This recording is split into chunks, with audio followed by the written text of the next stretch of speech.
na yeka kapo bapesa ngomona aleka na kutana mbongo maboya ngote eza mbongo na biso mbongo akasiko ozolia biso nyonso tolie mais to jamais ngana ko trahir mboka na ngai babimisa kibino nzeba.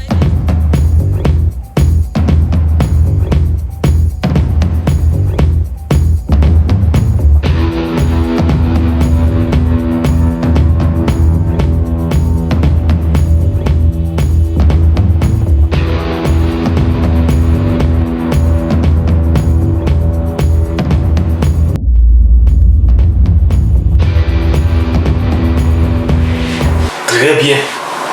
Andeko Babolingo Mbote na bino bisika bozali MKTV News. Madika Lombole Bataye Noir Pembe Lokola Madiaba. La voix qui crie dans le silence du désert. Tozongeli bino sous na kati MKTV News. Tolobele la makambo zo koleka na mboka bavanti eza koleka na mboka.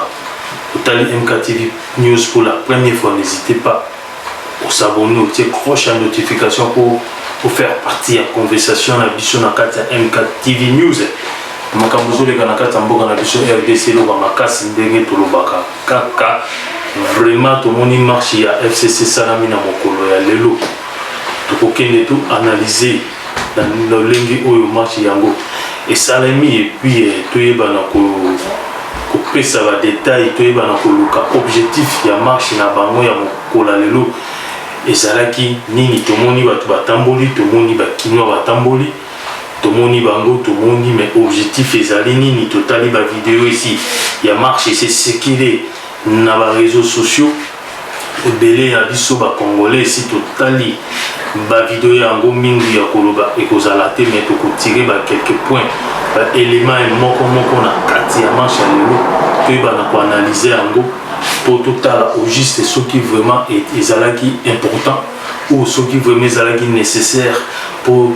Batunaviso ya FCC ba na ko marcher na mokolo lelo.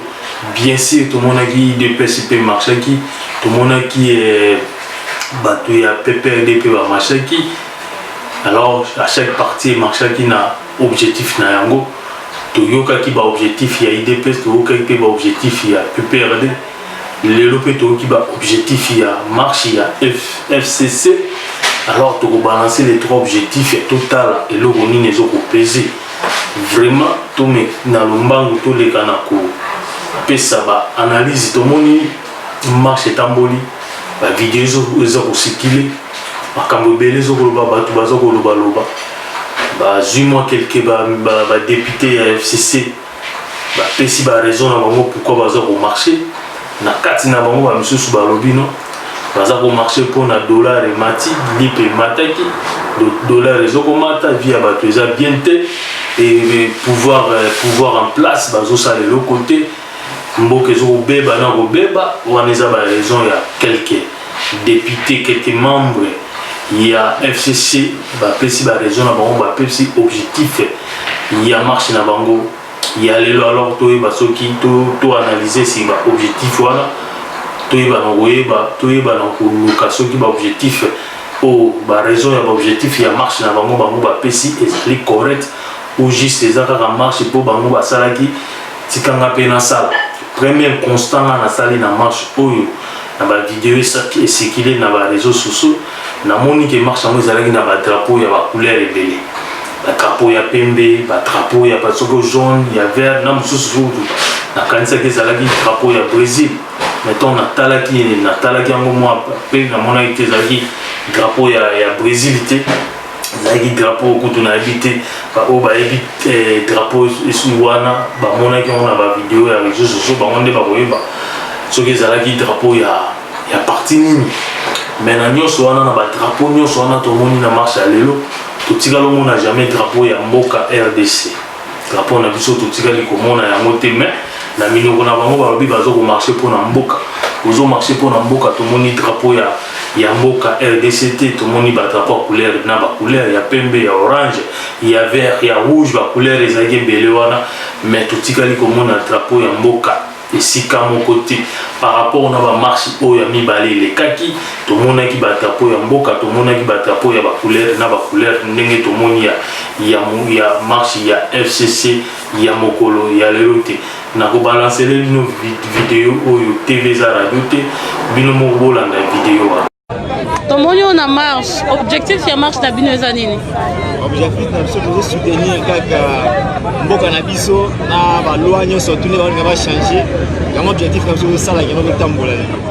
donc yo moni place bazolinga ba changer ba loi tozomona parce que ndenge ezolekana te baselo mina mpona makambo mosusu nde bazolinga batelema yango biso osepeli yango te toujours marché mpo mboka na biso ekende toujours liboso yo ozosoutenir loi minaku naosoutenir yango te osoutenir yango te jamais nakoti kosoutenir yango mais minaku aza moto ya FCC yo mpe oye na marche ya FCC mozosoutenir yango te aza motu na kati ya FCC mais baloi oyo ezobima na baronsard makambo nyonso toosoutenir yango te towana besoin mboka ekende tout droit. Ok, merci.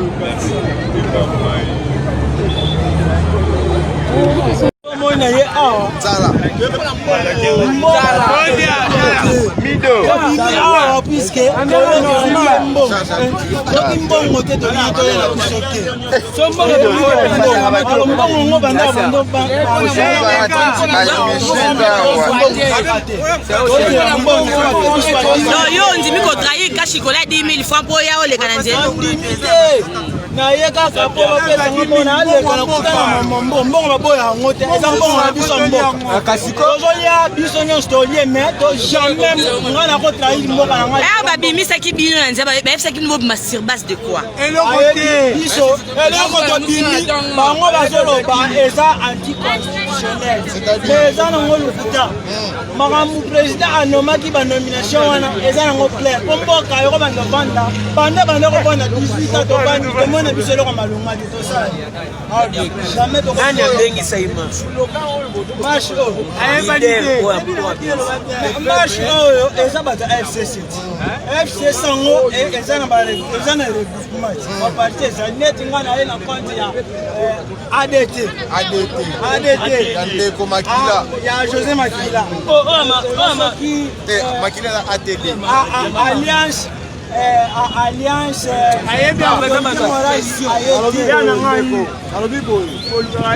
Mongo na yo boyokanaki combien? Boyokana ba papa biso 10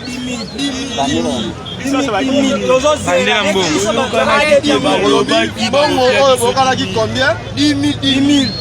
000. Nani na pesa a 5 abako pesa no 10 000 wala. Eza fédéral na bango ba pesa siko ba binini bimina weza hito yo zi combien kala mutu ebisaka peso 10 000 na yo ebisa ya peso mbongo na J'ai suivi la contradiction qui est ici. Zana tout n'a fait bango. Mbote papa. Olamuki tongo hein. Ah, tomoni ana place on a hydro. Objectif na bino eza nini? biso tozali bato ya ABG. ABG ya nani? eza ya Jonathan. Papa Jonathan Bialusu. Aza nani? azali ministre ya pêche et l'élevage. Ok. C'est quoi boye ko soutenir marche? Soutenir marche contre l'institution. Donc institution za bien te. L'institution c'est des malades. Qu'est-ce que vous reprochez exactement aux institutions du pays? Vous reprochez nini na institution mboka?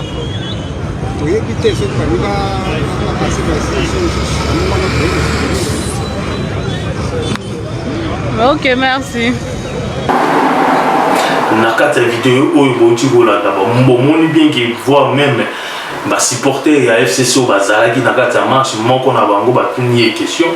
objectif ya marche wana ayebi même pas objectif ya marche wana alobi ke marche wana marche na bango pour ba marcher lelo eza contre loi ya Minako batuni sous question ndeka ka botali vidéo wana ok Minako pe aza ministre député ya FCC donc ba marcher ayebi même pas pourquoi baza pour marcher marché car pour un sentiment parce soupçon les capables soupçon on bien soupçon les canabal na ba réseaux sociaux qui voilà marchwana ba pesi ba tubambongo la liste comment magipo aux mbongo pour faire partie il y a protestation il y a marche na bango to moni marche na bango les qui na lopete nyoso au boulute gaz et betamiti mais toujours autant la siko nombre ya bateau basali na marche wana basala ki marche ya lelo ba msusu baloba bazoko baze belé mais autant la vidéo autant les vidéos TV za radio te yo moko mona ki ko comparer bateau ya nombre ya bateau o basala ki na marche ya lelo na ba nombre ya bateau basala ki marche les deux marches passées au mona ki wana les kaki premièrement marche à IDPS au monde qui marche à IDPS les allées quand marche salamaki na Kinshasa te les allées marche salamaki na ba province nous sous-soupé en RDC où ya bango ya lelo tout monde marche ça na Kinshasa et puis marche à les allées na faire kaka ya distance à me pousser objectif nango soit disant ba dollar des omata ba mapa ezoko mata libala ya FCC na cache les allobola du solo ya ndata tsango et la jeune fille bala na kokota te yango baloba libala bato koti yondo kotika la soni oyo bayebi lisolo ya ndata tsango et la jeune fille bakoyeba que non la jeune fille akolamba biloko akolekisa mungwa bele na kata biloko tangu ndata tsango akouta bilanga akozonga akolia biloko wana koyoba mwasi na ngola biloko eza kitoko makasi malgré mungwa batielaki ebele ezokoluka na tina matoi mais ndata tsango kosepelaka na biloko wana yango na lobi la coalition oya FCC na kasha eza lokola libala ya ndata tsango et la jeune fille okoti otikali na soni eza pasi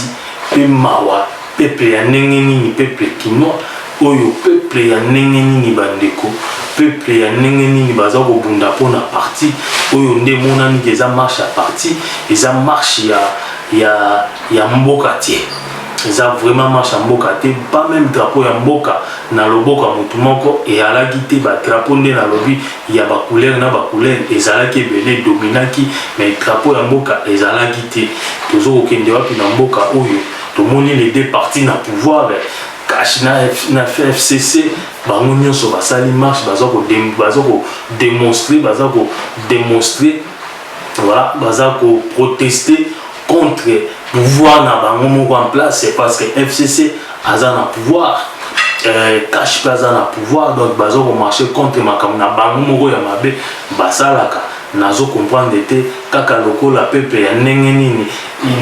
mboka na biso kinois peuple kinois ya ndenge nini o peuple ya ndenge nini lolenge moko pe kaka na ba ministre ya ndenge nini bayebi même pas te ke bango pe ba na pouvoir baza ko sala ba marche moko ba bango moko baza ko exprimer yango bien te yo za na pouvoir ozo ko soulever baza ba ministre baza ko soulever ba point na marche alors que bango nde baza majorité na parlement alors ndako wana ya parler du peuple ya parler du peuple ba kende ko fanda wana balobelaka makambo nini moko ya ministre na bango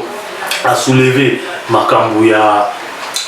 occupation il y a 7 pays étrangers 7 armées pays étrangers na mabele ya congolais yi azali moko ya député ya FCC a soulevé point na marche ezesika ko soulever point na te oza député oza majorité na kati ya parlement bisika bokende ovanda na parlement eza esika po bo soulever point wana bo débat yango boyeba eloko nini ya kosala bo soulever yango te bino na parlement bokende ko soulever ba motion oyo ezokotala ba poche na bino ba motion bakisela bino salaire na ba salaire o déjà belé bozwaka oyo ba ministre ya ndenge nini oyo ba député ya ndenge nini so ni peut pas si po toza na 2020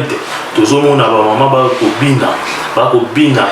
au bini les lobby le côté 1000 francs, 2000 francs, 20 000 francs congolais pour bapesi au sala na yamoni to bunda pona mboka efungwama ni FCC ni IDPS ni PPD biso toza ba congolais to bunda pona ekolo Congo to bunda te pona ba parti to bunda te pona ba opinion politique to bunda pona développement ya mboka na biso Congo en général na lobi bien en général tout banda kosala ba marche ba parti te ezoko apporter eloko moko na mboka na biso te et ko tikalaka pe jamais ko apporter eloko na mboka na biso soki biso peuple quinois peuple congolais toza na posa libération il faut to isoler ba politiciens wana pour bango nde bazo ko bebisa mboka bango nde bazo linga baza na manque ya volonté ya kotambusa mboka lolenge oyo esengeli bayebi même pas ba rôle na bango ya kozala ki député bayebi te ke FCC ayebi te ke aza na pouvoir yenda sali 18 ans na pouvoir ti siko aza na pouvoir mais aza kosala rôle aza na pouvoir te aza na majorité na parlement place akoki kosoulever bapoint ya ba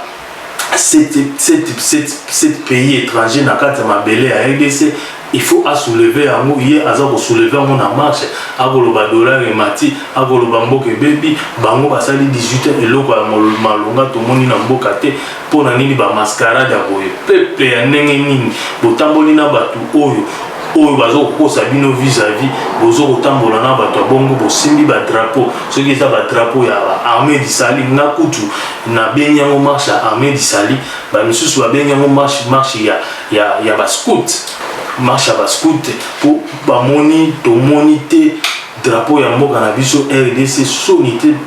na mawa na 2020 population congolaise ils ont comprendre été bazo koyeba lolenge nini ya osala te pour na développer mboka na biso tozo koyeba te solution zo yeba te pour éducation eza pourri jeunesse eza pourri jeunesse eza pourri éducation eza pourri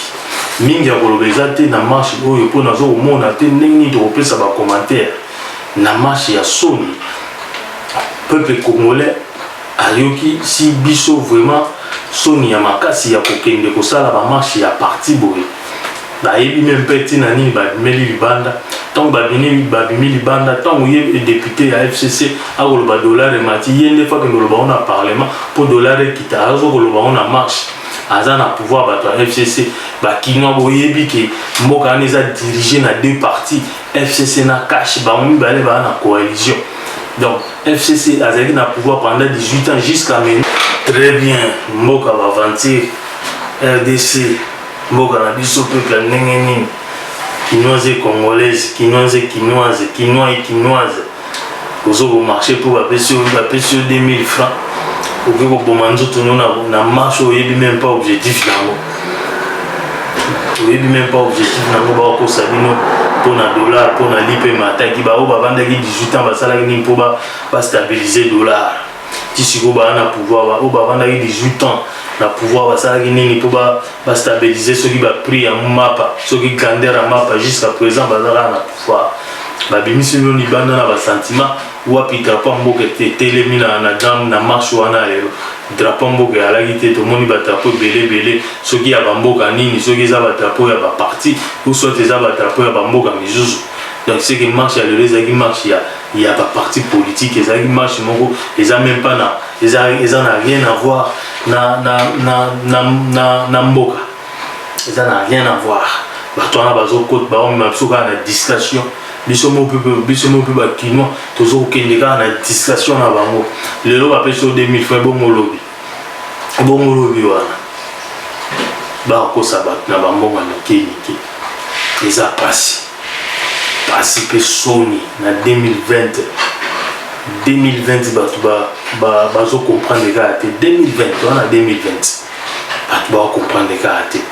kino okoki kozala na nsima bapoliticien mingi te oui bapoliticien baozwa badécision zoko influence bavie na biso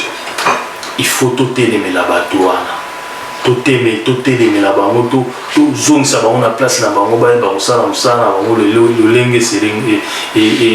eselengani Parce que tu l'as dit que non, oh boy, sali marche, oh kuna binga pe na kosa, oh kuna binga pe na kosa, oh kuna binga pe na kosa, oh kuna bibo, oh kuna bi ya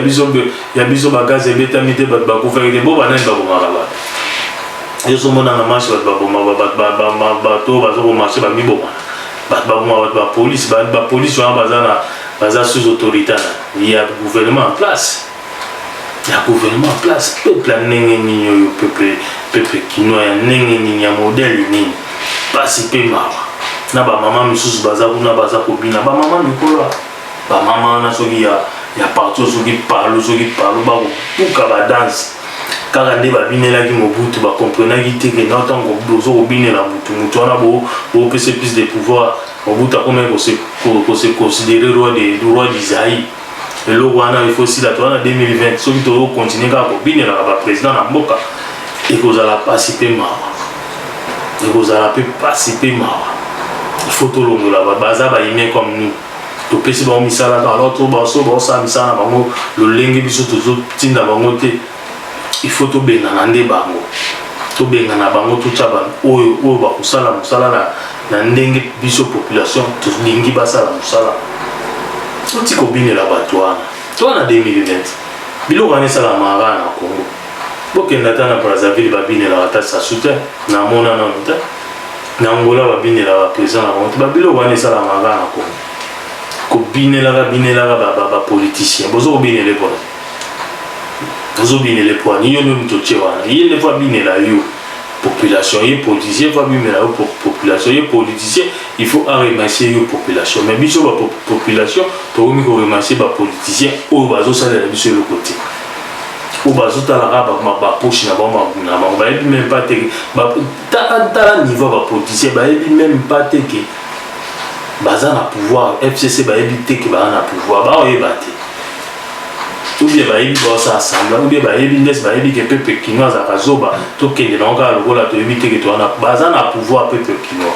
lamuka FCC aza na pouvoir bandaki banda 18 ans asali 18 ans na pouvoir ti sikoyo aza na pouvoir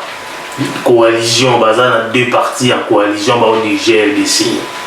yango na bilibala wana eza wa lisolo ya ndata tiango la jeune fille kokota yango totikali na soni tobunda mpona mboka tobunda te mpona bacoalition na bango wana tomoni bacoalition na bango ezokende kaka mobulu tobunda sikoyo nde mpona mboka tobunda mpona drapeau ya mboka tobunda te mpona badrapeau ya FCC mpona drapeau ya IDPS mpona drapeau ya PPRD mosusu wana ni palu soki baparti ebele wana tobunda mpona badrapeau wana te tobunda mpona mboka mpo mboka wana eza ya biso badrapeau wana eza baparti na bango wana bazoluka bakoma na pouvoir mpo bamonisa biso lisusu bamona mbwa eloko biso tokocomprendre te. MKTV Pro, tali MKTV News pour la première fois, n'hésitez pas à s'abonner à MKTV News. Tu accroches la notification pour faire partie de la conversation de MKTV News. Voilà, au tali vidéo, au aimer, au partager, au tirer des commentaires, aux alana pour tout répondre aux commentaires le plus vite que possible.